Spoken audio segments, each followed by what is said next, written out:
Hello again, I'm John Terzak, and welcome to another video cooking lesson at the Seasoned Cook.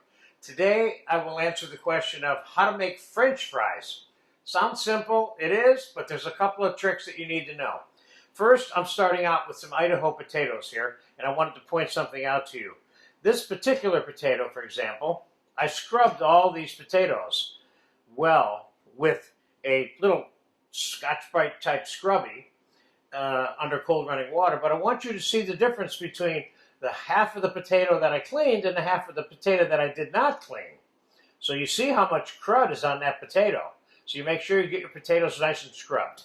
All right, now we're going to cut the potatoes two different ways. I'm going to cut them on a relatively sophisticated mandolin, which is a hand tool for doing things like this, and it has the French fry blades installed in it here. And I'm using the safety in it today, which I use sometimes and sometimes I don't. And now we're just going to cut the fries like so. Anything left? Nope, that's it. Okay, we're going to get rid of this. And we're going to compare our hand-cut version to the machine cut. That would be like a classic French fry or Pomme Frites style cut right there. So let's flatten that side of the potato and let's cut some by hand the same way. We're going to let these potatoes soak for about 10 minutes in cold water before we blanch them.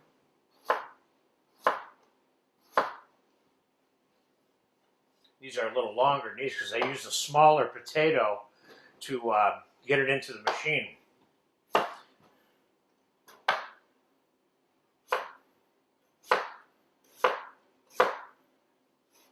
Point being is, you don't need a mandolin to cut nice fries.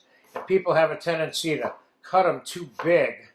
And if you want a nice crispy fry, then you need to cut them a certain size too. Not to suggest you can't make a large crispy fry, because we're going to make some of those in this frying lesson, or in this frying class.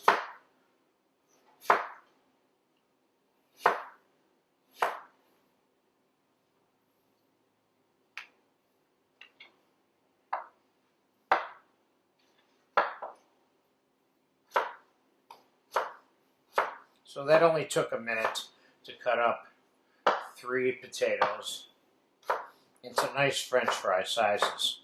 Okay, so real quick, let's just compare the machine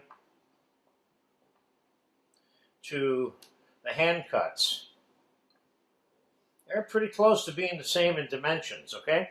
So I'm going to set these potatoes in some cold water for about 10 minutes, and that's going to help de-starch them a little bit, and ultimately that will help them crisp up a little bit. Now there's all kinds of suggestions on how these should be soaked or par-cooked or not par-cooked, some with sugar, some with vinegar, etc. Just plain cold water will do the trick as far as I'm concerned. So I'm going to let those soak for about 10 minutes, then we're going to drain them, pat them dry, and blanch them. So I'll be back in 10 minutes. Potatoes have been soaking for 15 minutes. Let's get them out of the water, get them on a towel here, and we'll dry them off. And then we're going to blanch them at 300 or 325 degrees for about 90 seconds, maybe as much as 2 minutes. Then we're going to let them cool before we fry them again at 375. So yes, the potatoes are being blanched or par-fried, if you will. So let's get some of these in the basket.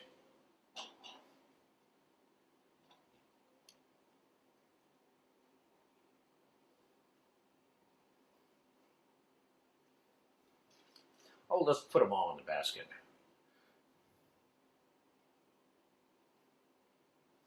And you might want to go see the in the equipment section of the playlists, the video that I made on the fryer, which might be helpful in helping you determine what kind of fryer you want.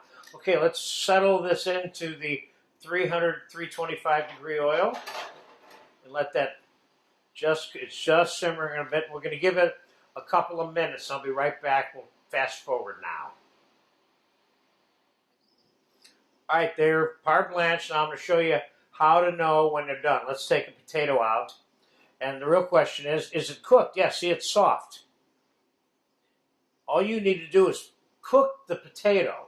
We're not looking to brown the potato in the blanching process. Now I'm going to throw it on some paper and let them cool for, I'll let them cool for half an hour. You can let them cool for 10 minutes, but I'm going to let them cool for about a half an hour, and then we're going to throw them in a 375 fryer quickly and toss them in a bowl, seasoned with salt, pepper, and a little bit of chopped parsley. Of course, you can put whatever you want on them or set them up with dips and everything else, as you know, but I'm showing you the basics of how to make French fries here, not how to make them the way you want to make them. So, we'll be back in about 15, 20 minutes. All right, the fries have been cooling for about 30 minutes. They're completely cool. And let's get them in the fryer, which is now set at 375. And this is the final cooking period for the fries. So, again, I'm recommending always blanch your fries, because what happens if you don't, let's dump them, let them fry for a second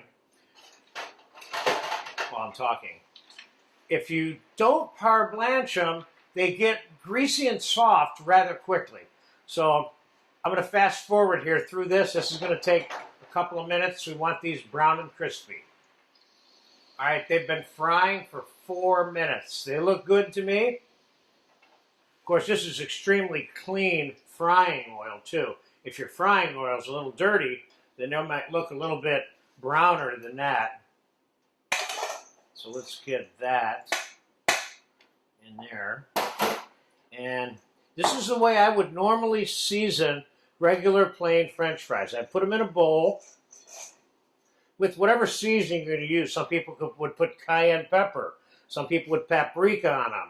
I'm putting salt and pepper and a little bit of chopped parsley because I'm showing you how to make the basic French fry. So now I'm going to put it on paper towels, which is where I would serve it from. But these are nice and crispy, and they are completely cooked.